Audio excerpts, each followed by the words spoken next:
Jutaan shalom jemaat yang dikasih Tuhan, saya percaya kita semua dalam keadaan baik dan luar biasa karena Tuhan kita selalu sertai kita. Kita sebelum mendengar pesan Tuhan buat di minggu ini, kita berdoa terlebih dahulu. Mari kita satukan hati kita. Kami bersyukur Bapa, di dalam nama Yesus kami melihat betapa Engkau begitu luar biasa, penyertaan-Mu, tuntunan-Mu Tuhan, perlindungan yang Engkau berikan buat kami. Bahkan kami mengucap syukur untuk pesan demi pesan yang Tuhan terus sampaikan, dan ini boleh terus membangkitkan kami, mengarahkan kami untuk tetap berjalan, bahkan berlari ke tujuan yang dikehendaki Tuhan. Sebab kami menangkap bahwa pengiringan perjalanan hidup yang kami lakukan adalah sebuah pertandingan di mana kami harus mencapai garis akhir seperti yang Tuhan kehendaki. Oleh sebab itu berbicara buat kami pagi ini Tuhan, kami rindu tuntunan-Mu. Roh Kudus bantu kami supaya kami paham apa yang kami dengar pada pagi hari ini. Di dalam nama Yesus kami siap untuk memulainya. Haleluya, amin, puji Tuhan. Mari Bapak Ibu Saudara, kita sama-sama tangkap apa yang jadi pesan Tuhan buat kita di minggu ini. Pesannya adalah tetap berlari. Pesan Tuhan minggu ini, Tuhan mau kita tetap berlari. Kenapa Tuhan kasih pesan tetap berlari? Jangan-jangan ada orang yang udah gak terlalu berlari gitu ya. Tapi mari Bapak Ibu Saudara, rasanya kata berlari ini kita udah begitu sering mendengar bahwa hidup yang kita jalani bagaikan sebuah perlombaan di mana kita harus berlomba sampai mencapai garis akhir. Kita udah sering dengar itu. Bahkan Rasul Paulus di dalam salah satu suratnya kan dia berkata begini, bahwa dia menanggalkan apa yang ada di belakang dan mengarahkan kepada apa yang di depan dan berlari kepada tujuan untuk memperoleh hadiah. Kita udah hafal juga ayat-ayat tentang itu. Namun Bapak Ibu, pesan ini nggak membahas tentang hal itu. Saya percayalah hal yang tadi mungkin kita udah paham ya Bapak Ibu. Nah, pesan ini lebih kepada seperti ini. Apakah kita orang percaya ini masih berlari atau enggak? Pesannya lebih berbicara tentang apakah kita masih berlari ke tujuan yang dikehendaki Tuhan atau enggak. Pesannya lebih tentang menekankan tentang hal itu. Karena gini, ternyata gak sedikit orang percaya yang didapati dirinya masih seperti sedang berlari. Karena gini, merasa bahwa dengan segala aktivitas yang dilakukan, bahkan Pak, buktinya kan saya napas saya ngos-ngosan di dalam Tuhan, buktinya saya berkeringat, saya melakukan aktivitas di dalam Tuhan, buktinya saya banyak terlibat di dalam kegiatan ini dan itu. Bagi Ibu Saudara, saya mau katakan, apakah itu yang dikatakan berlari yang dimaksud Tuhan? Belum tentu. Karena gini, jangan-jangan beraktivitas dan merasa lelah, merasa berkeringat, merasa ngos-ngosan, jangan-jangan bukan berlari seperti yang dimaksud Tuhan. Jangan-jangan masih tetap diam di tempat. Artinya gini, ada orang yang berlari seperti di atas mesin treadmill. Saudara tahu tentu ya mesin treadmill seperti apa, mesin berlari ya untuk olahraga, di mana di bawahnya ada ban berjalan yang digerakkan oleh mesin dan kita bisa berlari di atasnya. Ya biasanya kalau di tempat-tempat olahraga yang di dalam ruangan atau indoor, biasanya banyak mesin-mesin treadmill seperti itu. Nah, ketika orang melakukan berlari di atas mesin treadmill, dia keringetan juga kok, dia kecapean juga, dia ngos-ngosan juga. Tetapi bedanya gini, tidak menunjukkan perpindahan tempat dari sebuah titik awal ke sebuah tujuan. Karena orang itu tetap berada masih di titik yang sama. Artinya beraktivitas merasa lelah, tetapi bukan berlari seperti yang dimaksud Tuhan. Jadi ternyata di dalam kehidupan rohani kita, di dalam kehidupan rohani juga mungkin orang percaya bisa seperti itu, ya. Seolah-olah sibuk, seolah-olah mengeluarkan energi, seolah-olah melayani di mana-mana, bahkan gak sedikit orang yang merasa kelelahan dan lain-lain, merasa diri sedang berlari, ternyata gak berlari, kan sayang sekali. Nah Bapak Ibu Saudara, nanti di bagian dalam kita akan bahas tentang hal ini. Apa yang disebut sebetulnya berlari di dalam Tuhan kalau gitu, ya. Apa tandanya bahwa seseorang sedang berlari seperti yang dikehendaki Tuhan? Nanti di bagian dalam kita akan belajar. Karena jangan sampai kita merasa sedang berlari padahal Tuhan bilang engkau nggak lagi berlari. Atau gini, merasa sedang berlari ke sebuah tujuan tapi Tuhan bilang bukan ke tujuan yang itu. Kan bukannya kita akan menjadi buang energi sepanjang hari-hari hidup kita. Nah sebab itu mari saya pertama-tama ajak kita baca ayat firman Tuhan yang mulai mendasari pesan Tuhan ini. Diambil dari Kisah Rasul pasal yang ke-20 ayat 20 sampai 24, di mana nanti penekanannya di ayat ke-24. Saya bacakan ayat yang ke-20. Bunyinya seperti ini. Sungguh pun demikian, aku tidak pernah melalaikan apa yang berguna bagi kamu. Semua kuberitakan dan kuajarkan kepada kamu, baik di muka umum maupun dalam perkumpulan-perkumpulan di rumah kamu. Ayat 21. Aku senantiasa bersaksi kepada orang-orang Yahudi dan orang-orang Yunani, supaya mereka bertobat kepada Allah dan percaya kepada Tuhan kita Yesus Kristus. Tetapi sekarang sebagai tawanan roh, aku pergi ke Yerusalem dan aku tidak tahu apa yang akan terjadi atas diriku di situ. Ayat 23, selain daripada yang dinyatakan Roh Kudus dari kota ke kota kepadaku, bahwa penjara dan sengsara menunggu aku.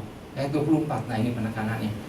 Tetapi aku tidak menghiraukan nyawaku sedikit pun, asal saja aku dapat mencapai garis akhir dan menyelesaikan pelayanan yang ditugaskan oleh Tuhan Yesus kepadaku untuk memberi kesaksian tentang Injil kasih karunia Allah. Nah inilah Bapak Ibu Saudara. Oke, adalah sangat mudah buat seseorang untuk memulai sesuatu yang baru, sesuatu yang sangat menyukakan hati, sesuatu yang sangat membuat orang excited untuk sesuatu yang baru. Misalnya pekerjaan yang baru. Artinya gini, sesuatu yang kita rindukan untuk bisa bekerja di sebuah tempat misalnya. Dan kemudian kita diterima di tempat itu dan kita merasa wow, sebuah awal yang baru sesuai dengan apa yang kita kehendaki, dan itu kita mulai itu dengan sesuatu yang penuh dengan sukacita. Atau waktu kita mulai ada dipercayakan sebuah pelayanan yang baru, artinya kita mulai dipercayakan sesuatu yang lain, sesuatu yang berbeda dari yang sebelumnya, itu sesuatu yang menggairahkan. Ataupun kita, Bapak Ibu Saudara, kita memulai sebuah hubungan yang baru dari seseorang yang istimewa. Ya, tentu kita pernah mengalami masa-masa itu, bukan itu sesuatu yang luar biasa. Atau sebuah pernikahan, awal yang baru, sesuatu yang membuat kita begitu bersemangat karena sesuatu hubungan yang udah kita jalin dengan orang yang kita kasihi, kemudian kita dipersatukan, bukan itu sesuatu yang luar biasa. Atau bisa banyak hal, kita menempati sebuah rumah yang baru, tempat yang baru, lahan yang baru, di mana kita udah idam-idamkan itu dari sejak lama, dan kesampaianlah kita di situ, bukan ada sesuatu yang baru, Bapak Ibu Saudara. Selalu ada perasaan sukacita tentang sesuatu yang baru itu. Tetapi ternyata gini, hidup yang kita jalani ini bukan sekedar sebuah lintasan lari 100 meter. Perjalanan hidup yang kita jalani itu dikatakan bagaikan perlombaan lari maraton. Ada sebuah lintasan jarak panjang, Bapak Ibu. Dan di sepanjang lintasan yang kita lalui, itu ternyata nggak selalu rata. Kadang-kadang kita melewati jalan-jalan yang mendaki. Kadang-kadang kita menjalani jalan yang menurun. Ada kita melewati jalan-jalan yang berlubang, berbatu-batu. Ataupun kita melewati, Bapak Ibu Saudara, segala lintasan-lintasan yang berkelok-kelok.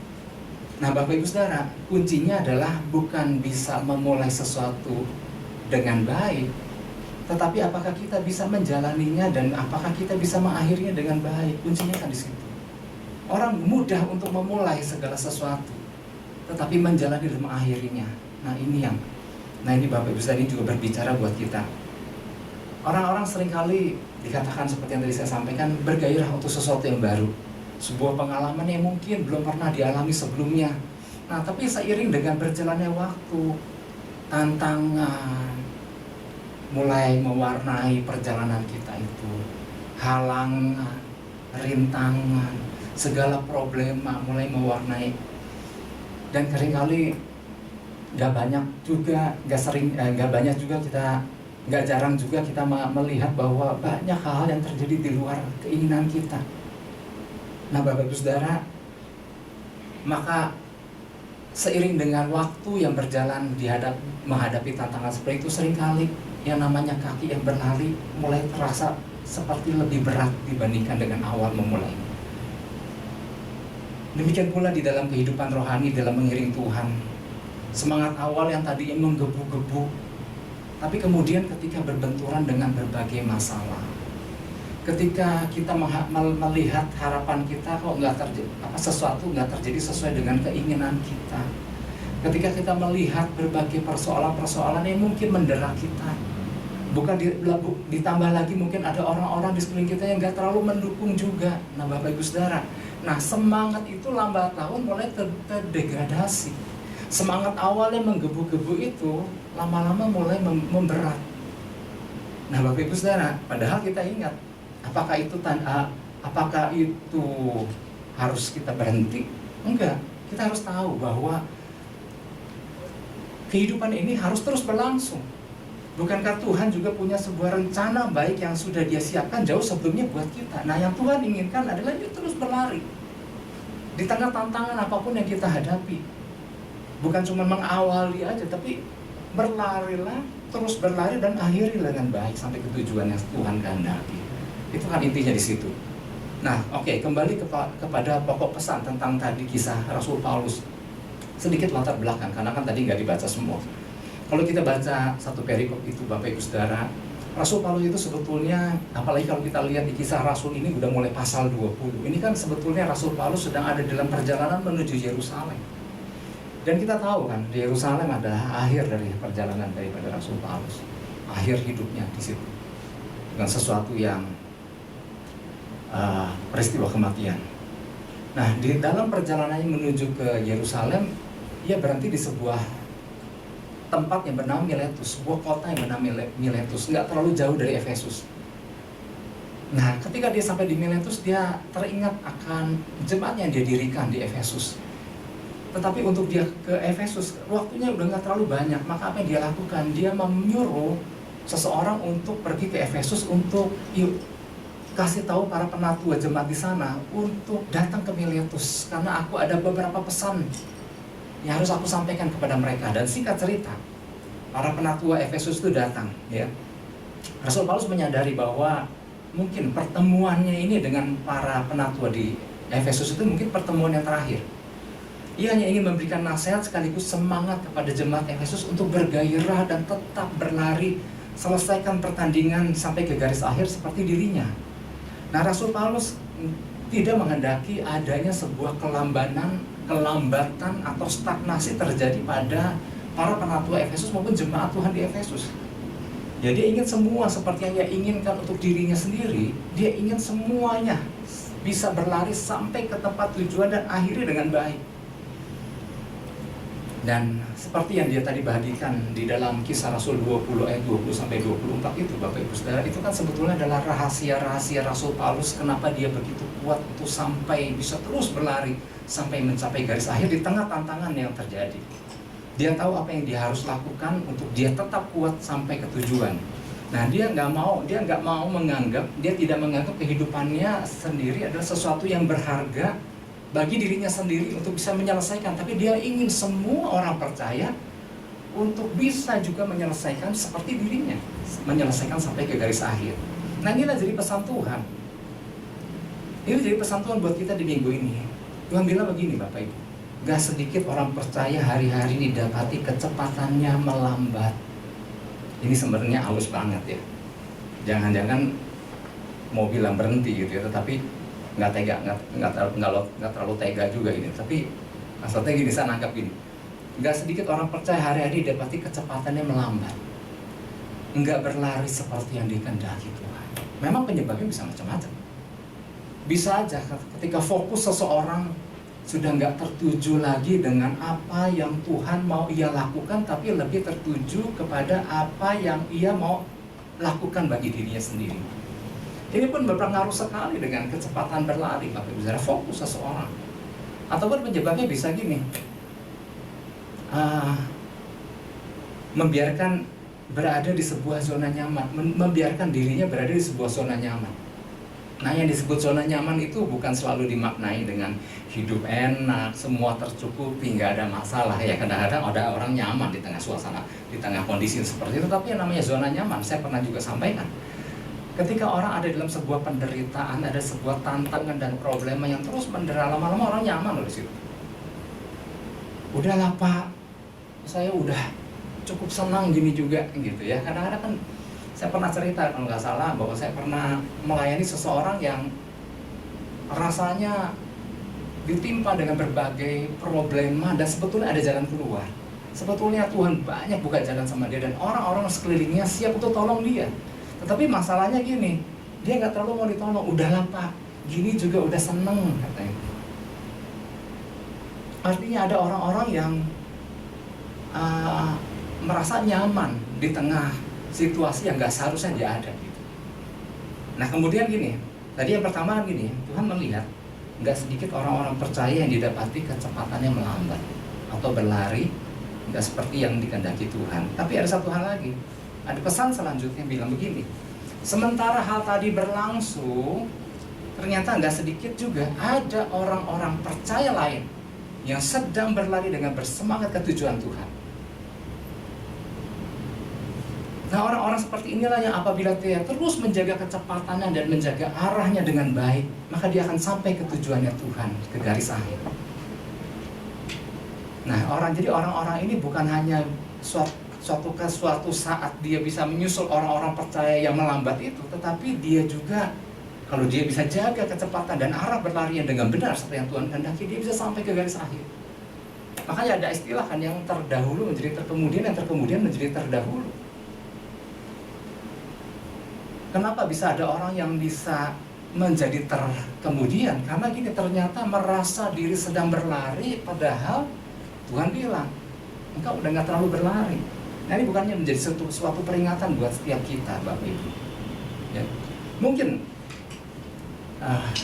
kita pernah mendengar juga gini, intinya gini, inti pesannya sebenarnya gini, tetap berlari terus, jangan berhenti, jangan melambat oleh karena apapun gitu, tetapi juga bukan asal berlari.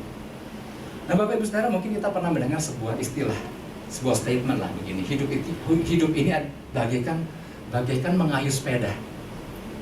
Saudara tahu kan prinsip sepeda kan, kalau nggak dikayuh maka sepeda itu akan berhenti dan orang yang ada di atasnya akan kehilangan keseimbangan dan kemudian akan jatuh. Oleh sebab itu kalau orang prinsip naik sepeda, maka mau nggak mau sepeda itu harus terus dikayuh.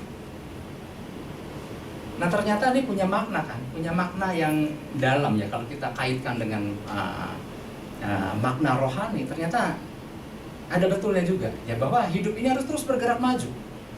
Jangan biarkan kaki kita udah nggak mengayuh lagi si pedal, nggak ngegoes lagi si pedal sepedanya itu, karena ketika seseorang udah nggak menggoes lagi, maka bukan cuma sekedar melambat, berhenti dan jatuh.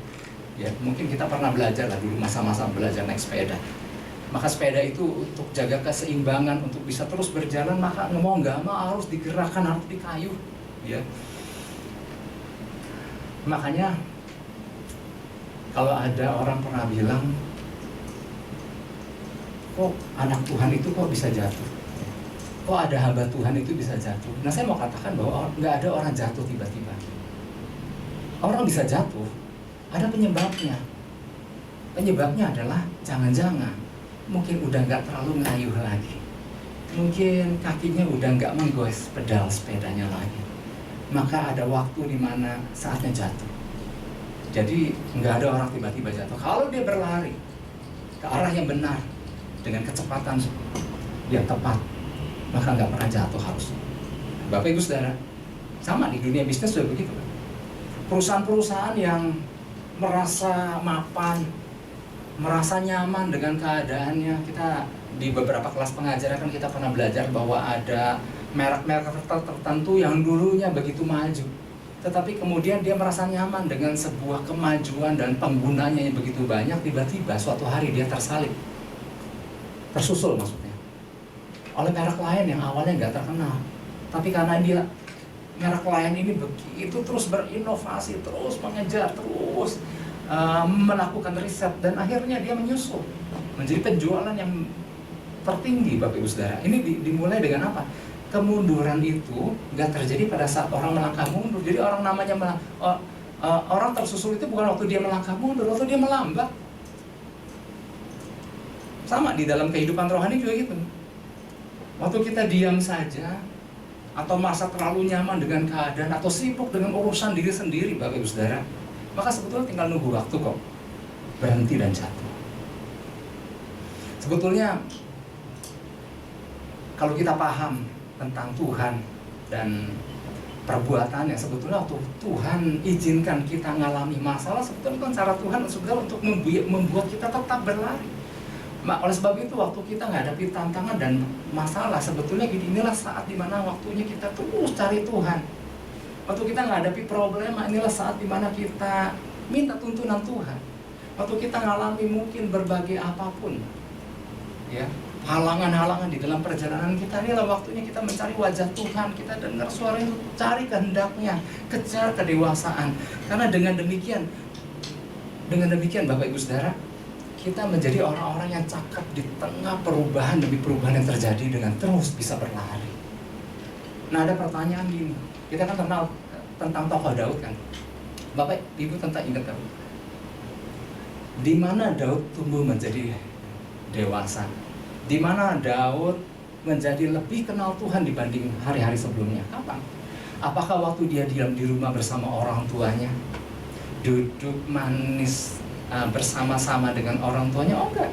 Itu terjadi waktu Daud dibiarkan orang tuanya pergi menggembalakan kambing domba dan berhadapan dengan singa dan beruang. Itu terjadi waktu Daud berhadapan dengan Goliat. Pengenalan akan Tuhan itu terjadi waktu dia dikejar-kejar mau dibunuh sama Saul. Itu yang membuat dia cari Tuhan, kenal Tuhan, bertumbuh kedewasaannya. Ini membuat dia terus berlari ke arah tujuan yang Tuhan kehendaki. Seringkali makanya Tuhan izinkan masalah ini kalau diresponi dengan baik, itu cara Tuhan untuk bikin kita ayo terus lari. Nah, oleh sebab itu mari kita bahas tentang berlarinya sekarang. Apa sih berlari? Kita kan sering dengar banget berlari sampai ke tujuan, mencapai garis akhir di tengah perlombaan. Tapi kita pengen tahu nih sebenarnya apa sih sebenarnya makna langkah nyatanya berlari itu apa sih? Ya. Apakah yang dimaksud berlari dalam Kristus adalah melayani dengan rajin? Ya nggak salah dengan itu. Apakah yang dimaksud berlari dalam Kristus adalah beraktivitas rohani di berbagai organisasi kekristenan? Apakah yang namanya berlari dalam Kristus adalah hadir di berbagai kegiatan? Nah, atau apa? Nah, nanti selanjutnya kita akan belajar apa sih yang dimaksud dengan berlari. Ya, karena kalau cuma berlari definisinya hanya bergerak dari satu tempat ke tempat dengan berkeringat mengeluarkan energi, apakah itu yang dimaksud Tuhan? Kan belum tentu. Oleh sebab itu kita belajar beberapa hal yang harus kita perhatikan untuk dapat tetap berlari seperti yang dimaksud Tuhan. Di antaranya adalah yang pertama gini, memahami adalah berlari adalah tentang bergerak membesarkan nama Tuhan. Oh ternyata simpel sekali ya, tapi nanti akan dijelaskan apa sih yang disebut berlari adalah tentang bergerak membesarkan nama Tuhan. Kita buka Kisah Rasul 20 ayat 20. Ini kan beberapa kunci-kunci Rasul Paulus ya, di tengah kondisinya menuju Yerusalem akhir yang mungkin buat manusia menganggap itu sebuah akhir yang mengerikan. Tapi yang luar biasa gini dia katakan, sungguh pun demikian, aku tidak pernah melalaikan apa yang berguna bagi kamu. Semua aku beritakan dan kuajarkan kepada kamu, baik di muka umum maupun dalam perkumpulan di rumah kamu. 21.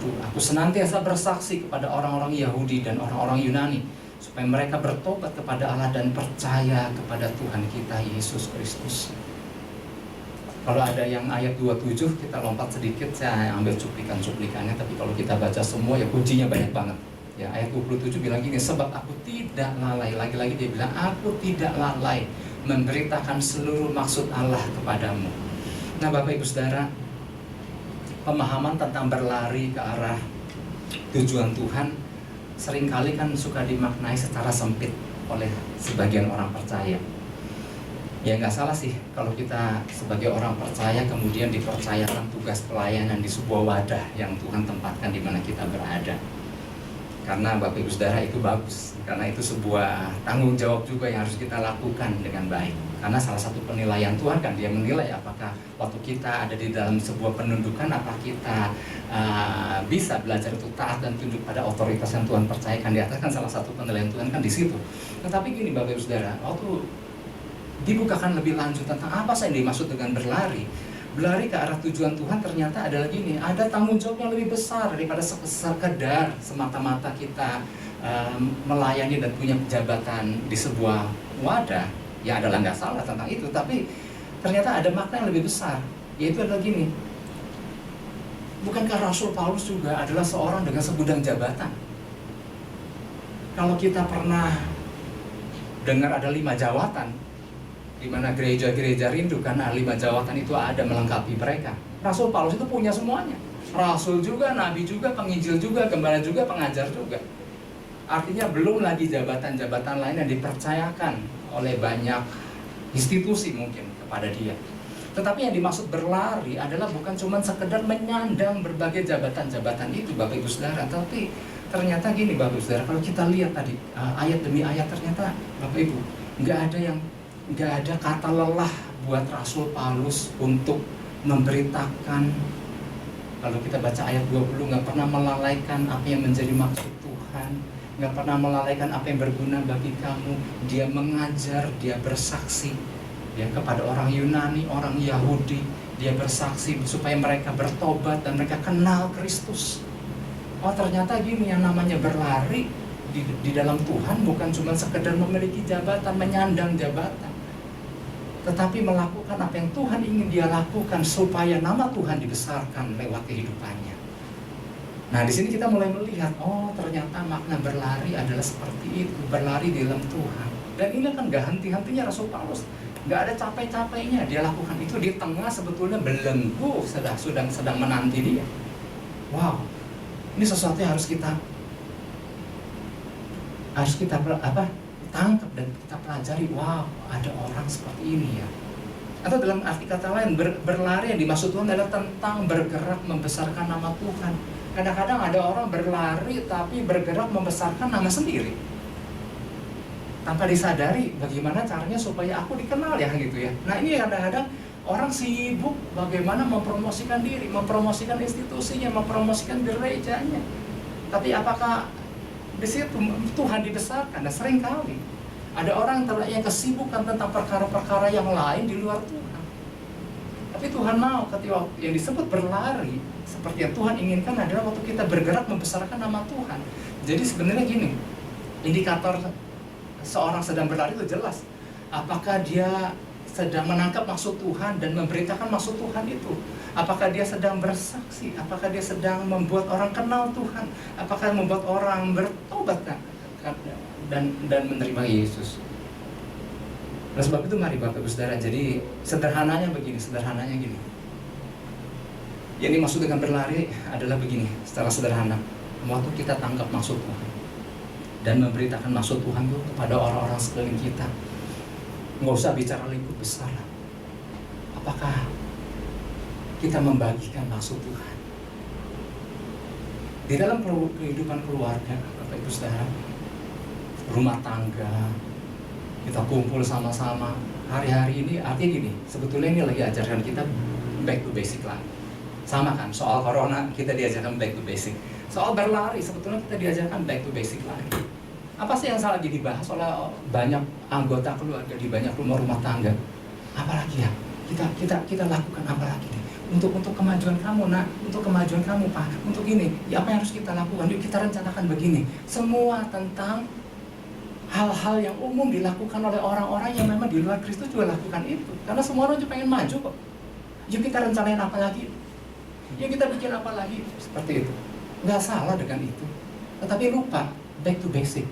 Apa yang Tuhan kehendaki untuk kita lakukan? Dan ini membutuhkan apa? Untuk mengetahui kehendak Tuhan, perlu waktu untuk kita jalin keterkoneksian dengan Tuhan. Dan kemudian kita bahas, Tuhan kayaknya taruhkan aku untuk kita, nak, pak, bu, gitu misalnya, untuk kita lakukan ini buat keluarga kita. Nah, hal-hal seperti ini ternyata sudah menjadi sesuatu yang langka. Itu lingkup keluarga, mungkin orang-orang sekeliling kita. Ini loh maksud.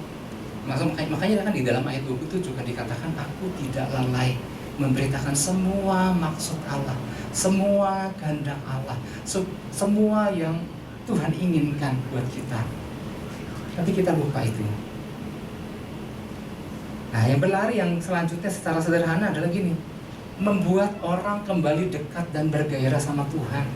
Rasul Paulus kan gitu kan, dia bersaksi, dia memberitakan kepada banyak bangsa untuk orang dekat sama Tuhan, untuk orang kenal Yesus. Nah ternyata sederhananya dan bikin orang kembali dekat dan gairah sama Tuhan. Nah ternyata begini Bapak Ibu Saudara, orang itu nggak bisa jadi dekat, nggak bisa bergairah sama Tuhan atas sebuah perintah. Kamu harus dekat sama Tuhan, kamu harus bergairah sama Tuhan, nggak bisa lewat sebuah perintah. Orang bisa dekat dan bergairah sama Tuhan waktu disulut oleh orang yang punya api, baru orang itu terbakar.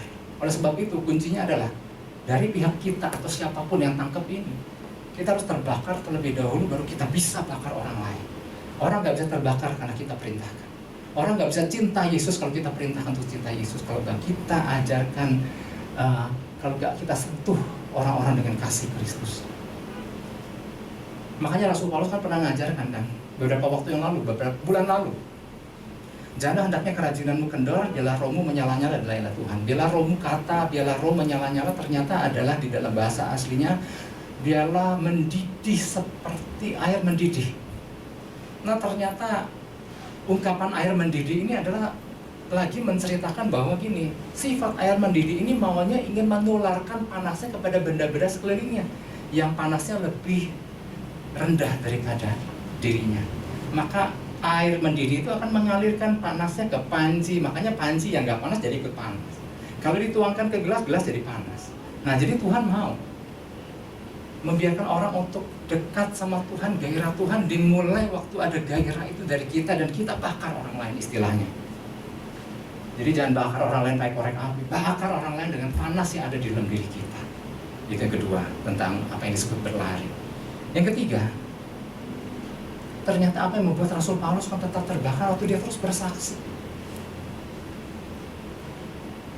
Nah, ternyata bersaksi ini begini Bapak Ibu Saudara. Bersaksi bukan sekedar testimoni tentang apa yang orang lain alami dengan Tuhan, tetapi adalah tentang bersaksi waktu kita ngalami sesuatu sama Tuhan dan kita ceritakan. Bukan tentang pengalaman orang lain, tapi pengalaman kita bersama Tuhan. Kalau di Alkitab kan kata bersaksi itu minimal kita temukan ada dua makna. Yang pertama adalah to testify. To testify adalah waktu mulut kita menceritakan, bersaksi. Testimoni. Biasa kalau orang lagi memasarkan sebuah produk, biasanya suka ada brosur kan. Nah, di dalam brosur itu banyak testimoni-testimoni. Aku telah memakai produk ini sekian lama dan kemudian hasilnya begitu luar biasa. Betul sih, arti bersaksi adalah to testify, melakukan testimoni, tapi bukan testimoni orang lain. Itu yang pertama.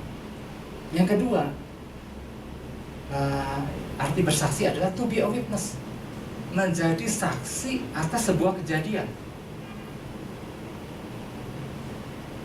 Ternyata dua kata yang artinya berbeda di dalam bahasa aslinya sama. Dia marturomai, marturia. Kalau kita pernah dengar kata marturia, martir. Jadi martir itu bisa berupa to testify atau menjadi saksi atas sebuah kejadian. Tapi gini, yang namanya to testify bukan apa kata orang lain waktu orang lain ngalami Kristus. Waktu kita ngalami Kristus, kemudian ini mulut nggak bisa ditutup nih. Waktu orang ngalami Kristus, ini mulut pengen bicara. Ini mulut pengen menyaksikan kedahsyatan Tuhan, kebesaran Tuhan. Dan seringkali gini, kalau orang ngalami Tuhan, kadang-kadang dia nggak perlu lagi bersaksi lewat testimoni. Orang udah lihat, udah kesaksian. Karena dia ngalami Tuhan dan orang lihat bahwa apa yang dia lakukan, wow, Tuhan menyertai dia. Nah ini loh Bapak Ibu Saudara, ini membuat Rasul Paulus terlalu terbakar. Karena ini ada sebuah keterkoneksian, ada hubungannya dia jalin, dan ini nggak bisa ditutup mulutnya, ingin selalu memberitakan tentang kedahsyatan nama Tuhan. Ini membuat tanpa disadari dia terus berlari ke arah tujuan yang dikehendaki Tuhan waktu dia membesarkan nama Tuhan. Nah ini loh Bapak Ibu Saudara, itu yang pertama. Jadi beberapa hal yang harus kita perhatikan untuk dapat tetap berlari seperti yang dimaksud Tuhan. Yang pertama adalah memahami bahwa berlari adalah tentang bergerak membesarkan nama Tuhan. Itu yang pertama. Yang kedua, bahwa berlari adalah memahami bahwa berlari adalah tanggung jawab seorang prajurit, bukan sukarelawan. Nah kita harus paham juga tentang prinsip keprajuritan. Makanya kalau kita ya, rasanya seperti yang saya sudah sampaikan, pesan tentang prajurit rasanya lumayan sering loh. Karena gini, ternyata Tuhan mau kita yuk bersikap sebagai prajurit, tapi bukan juga bersikap sebagai prajurit. Karena orang bersikap sebagai prajurit bisa aja dia pakai seragam tentara kan, bisa aja dia bawa senjata-senjataan kan, dan orang lain mengira dia prajurit. Tetapi yang namanya bersikap sebagai prajurit adalah bermentalitaskan seorang prajurit. Oke, Kisah Rasul 20 ayat 22. Di sini dikatakan, tetapi sekarang sebagai tawanan roh, aku pergi ke Yerusalem, dan aku tidak tahu apa yang akan terjadi atas diriku di sini. Sebetulnya nubuatan tentang apa yang akan terjadi atas diri Rasul Paulus di Yerusalem sudah disampaikan oleh Nabi Agabus. Bagaimana dia nanti akan dibelenggu, bagaimana di hidupnya akan berakhir sangat mengenaskan. Dan Rasul Paulus sudah tahu itu. Tetapi apa yang dia lakukan? Dia bilang dia bagikan tawanan roh. Aku pergi ke Yerusalem. Dia tahu gambaran tentang apa yang terjadi di Yerusalem. Tapi buat dia gini, dia bagaikan seorang yang udah deh, apa kata atasan aja deh, apa kata komandan aja deh. Karena buat Rasul Paulus, Yerusalem adalah bukan kota yang ramah dari sejak awal dia iri Yesus. Sejak peristiwa Damsyik, sejak dia akhirnya sampai ke Yerusalem kan istilahnya nih, orang-orang Yerusalem kan begitu memusuhi dia. Dulu seorang penganiaya jemaat, sekarang bilang ngaku-ngaku iri Yesus gitu. Dan suatu kali dia tahu bahwa dia berakhir di Yerusalem juga. Dan dia tahu, wow, kayaknya dengar Yerusalem rasanya sesuatu yang kalau boleh milih, rasanya aku nggak mau ke Yerusalem. Rasanya kita juga pernah ngalami saat-saat dimana kita udah tahu ada tempat yang mungkin ada sesuatu yang nggak enak, tapi aduh kalau bisa enggak, dan akhirnya kita memang nggak pergi gitu. Tetapi buat Rasul Paulus, dia tahu ada sesuatu yang belenggu dan penderitaan sudah menanti di Yerusalem. Tapi buat Rasul Paulus ada gini, aku adalah seorang prajurit Kristus. Di dalam bahasa itunya dikatakan conscript. Aku adalah seorang wajib militer. Aku bukan sukarelawan. Nah, oleh sebab itu pengertian wajib militer atau conscript atau yang disebut prajurit-prajurit Tuhan ini harus gereja Tuhan pahami. Karena gini, Bapak Ibu Saudara, terlalu sering gereja berpikir bahwa gereja sedang mencari para sukarelawan untuk melayani di gereja atau melakukan tugas-tugas buat Tuhan. Seringkali selalu bilang, ayo siapa yang mau jadi sukarelawan. Kayak masalah pandemi COVID ini kan, banyak orang-orang mendaftarkan diri jadi sukarelawan. Apa arti sukarelawan? Sukarelawan adalah orang yang sukarela untuk terjun, dipercayakan suatu tugas, dan mestinya ada ambil-ambil lagi. Orang yang sukarela juga meninggalkan kapan dia mau. Bukan itu yang Tuhan maksud. Tuhan nggak mencari sukarelawan. Tuhan nggak cari volunteer. Tuhan cari prajurit-prajuritnya. Tuhan cari orang-orang yang siap masuk ke dalam wajib militer. Bapak Ibu Saudara, wajib militer itu adalah sebuah tempat yang orang tahu nggak enak. Tapi buat seorang yang ikut serta di dalam wajib militer, dia siap dengan semuanya itu. Ada pikir makanannya enak di dalam ketentaraan? Ya beda kalau tentara Amerika. Kok jadi ngomong tuh? Kadang-kadang ini, kadang-kadang di tengah-tengah misi yang harus dijalani seorang tentara, kadang-kadang ada yang makan cuman, ya ampun, kadang-kadang tidur bisa di mana aja. Kadang-kadang tidur di bawah pohon, di atas pohon, di barak. Tidurnya pun tidur yang setengah nyenyak kan. Tidur yang selalu siap siaga, yang di saat-saat harus selalu siap untuk ambil senjata dan kemudian bergerak. Ini sebetulnya kalau boleh milih kan, sebetulnya kalau sukarelawan pasti udah nggak enak kan, tinggalin. Tapi buat seorang prajurit, seorang wajib militer, ini bukan pilihan. Wajib militer itu bukan pilihan. Ketika dia memutuskan, dia tangkap itu, maka dia harus hidup di dalamnya. Makanya kalau kita lihat Rasul Paulus kan, punya keinginan nggak dia? Punya keinginan, pengen nginjil lah ke Bitinia, pengen nginjil lah ke Frigia. Tapi kemudian kan Alkitab bilang kan, Roh Kudus melarang dia. Tapi apa yang dilakukan oleh Rasul Paulus? Siap komandan, aku tunggu apa yang jadi perintahmu selanjutnya.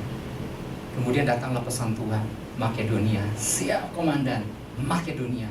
Meskipun dia nggak tahu di Makedonia, di kota Filipi, dia dibelenggu dan dipenjara di situ. Bapak Saudara,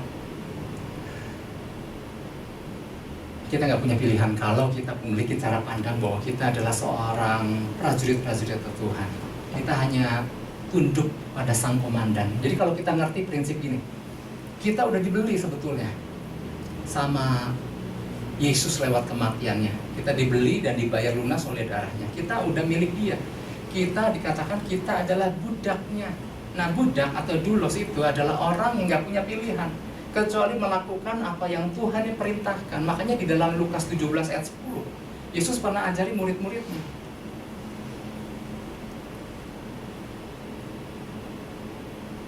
Lukas 17 ayat 10 bilang begini, demikian jugalah kamu. Apabila kamu telah melakukan segala sesuatu yang ditugaskan kepadamu, hendaklah kamu berkata, kami adalah hamba-hamba. Kami adalah doulos yang tidak berguna. Kami hanya melakukan apa yang kami harus lakukan. Wow, kalau orang punya cara pandang seperti ini, seperti layaknya para doulos dan para prajurit-prajurit yang Tuhan. Waktu Tuhan perintahkan apa dan dia lakukan, sebetulnya Tuhan lagi bikin dia gini istilahnya. Tuhan bikin dia terus berlari ke tujuannya Tuhan. Saya mau tutup dengan sebuah kesaksian. Sebuah acara di sebuah saluran TV terkenal di Amerika namanya CNN. Satu kali dalam sebuah interview sama ada satu host yang terkenal, Larry King. Larry King ini host yang terkenal, legend ya. Dia mewawancarai banyak tokoh-tokoh dunia, presiden-presiden dan lain-lain. Ada satu wanita, boleh dikatakan dia adalah seorang oma, namanya Cindy Brodess. Cindy Brodess ini kok bisa sih orang biasa, oma-oma, istri dari seorang suami, mama dari beberapa anak, dan oma dari beberapa cucu, kok bisa diwawancari oleh Larry King. Dan ini sempat heboh kan? Heboh artinya gini, kasus ini dikenal oleh masyarakat Amerika pada masanya, pada waktu itu. Siapa Cindy Brodess? Cindy Brodess adalah seorang ibu rumah tangga sederhana, seorang yang cinta Tuhan, seorang yang melayani Tuhan. Satu kali waktu dia jalan di sebuah jalan, tiba-tiba dia diserang dengan seorang pria. Pria ini melakukan serangan yang sangat brutal. Ini nenek-nenek, oma-oma ya, gak terlalu tua-tua amat sih. Tapi ini pria kayaknya niat banget. Dia bukan hanya pukul, bukan hanya rusakan, tapi dia siram ini perempuan dengan asam sulfat. Air keras lah. Kita tahu kan, setik air keras nyampe mata aja, mata buta gitu. Ini disiram sehingga hancurlah kehidupan Cindy Brodess ini. Butuh 5 tahun untuk pemulihan fisik nih, berbicara soal fisik sambil dia memulihkan bagian dalam mentalitasnya lagi dan lain. Karena ini sesuatu yang mengagetkan, dan sampai saat ini pun nggak ketahuan siapa pria yang menyerang dia. Entah karena iri, entah karena benci, entah karena apa, polisi akhirnya tidak mengetahui siapa yang menyerangnya. Hancurlah hidupnya. Dan butuh operasi demi operasi untuk memulihkan kondisinya. Dan sampai suatu titik di tahun yang kelima, dia katakan, dia menulis sebuah buku. Dan buku ini berjudul Don't Shut Your Engine. Jangan matikan mesinmu. Buat dia, selesai pemulihan, bisa bergerak kembali. Dia kembali melakukan apa yang dia harus lakukan. Karena Tuhan sudah mempercayakan sejak lama beberapa hal yang harus dia lakukan. Dan begitu dia bisa bergerak kembali, dia kembali bergerak di tengah kondisinya yang mulai memulih. Dan bayangkan, seorang wanita yang dirusak sedemikian rupa itu udah nggak bisa balik lagi seperti sedia kala. Tapi dia menulis dalam sebuah bukunya, dia bilang, don't shut your engine, jangan matikan mesinmu, tetap nyalakan, tetap bergerak maju sampai ke tujuan Tuhan. Wow. Di sini kita belajar sesuatu Bapak Ibu, bahwa seorang wanita lanjut usia pun kalau dia tangkap rencana Tuhan, dia akan terus berlari. Dia kejar itu, dia berlari sampai ke tujuan yang Tuhan kehendaki. Apapun tantangan, apapun halangan, apapun perbuatan-perbuatan yang orang lakukan terhadap dia, Bapak Ibu. Oke, saya mau tutup seperti ini. Mari kita tetap maju berlari, Bapak Ibu Saudara. Ketika Tuhan kasih ingat lewat pesannya kepada kita di minggu ini, ada yang mulai melambat. Mari kita tangkap kembali rencana Tuhan, maksud Tuhan. Kita kembali berlari. Tapi pada tantangan, di tengah tantangan sekalipun kita terus berlari. Karena gini Bapak Ibu Saudara, tetap bangun mentalitas yang benar tentang siapa diri kita, siapa yang utus kita, kerajaan mana yang kita wakili, untuk tujuan apa, dan untuk jadi apa suatu hari kita kelak harus terus terbangun di dalam kehidupan kita. Mari terus berlari, kita sama-sama tangkap tujuan Tuhan dan selesaikan sampai garis akhir. Tuhan Yesus memberkati. Saya mau berdoa, Bapak Ibu Saudara. Kami bersyukur, Bapak Ibu. Kami bersyukur, Bapak, di dalam nama Yesus. Terima kasih Tuhan. Kami percaya lewat pesan-Mu ini Tuhan, Tuhan kasih kami kekuatan yang baru. Kami kembali ke fondasi asal, back to basic, itu kembali tangkap maksud dan tujuan Tuhan, dan kami lakukan apa yang Tuhan mau kami lakukan, bukan apa yang kami ingin lakukan buat diri kami sendiri. Biarlah kami terus bergairah, biarlah kami mengalami Tuhan, karena dengan itu kami akan terus memberitakan tentang kedahsyatan-Mu. Berkati seluruh jemaat-Mu Tuhan, semua dalam perlindungan-Mu, kekuatan, kesehatan, dan gairah Roh yang bernyala-nyala. Di dalam nama Yesus kami mengucap syukur. Haleluya. Amin. Shalom Jemaat Tuhan, saya percaya kita telah diberkati oleh pemberitaan firman Tuhan yang baru saja kita dengar pada hari ini. Dan saya akan memberitakan seputar kegiatan RDMB selama sepekan ke depan. Di hari Selasa sampai dengan Jumat ada 2 pagi yang akan diadakan pada pukul 8 pagi melalui streaming di aplikasi Zoom atau dapat dilihat juga di YouTube. Di hari Rabu ada Komsel yang akan diadakan pada pukul 7 malam.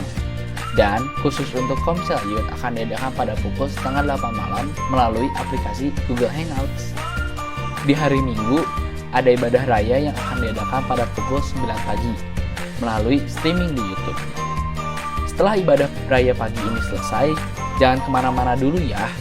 Ajaklah anak-anak Anda untuk mengikuti ibadah sekolah minggu RDMB Junior pada pukul 10 pagi. Demikianlah seputar kegiatan RDMB selama sepekan ke depan. Stay anointed, stay healthy, stay safe, stay strong, and stay at home. God bless you.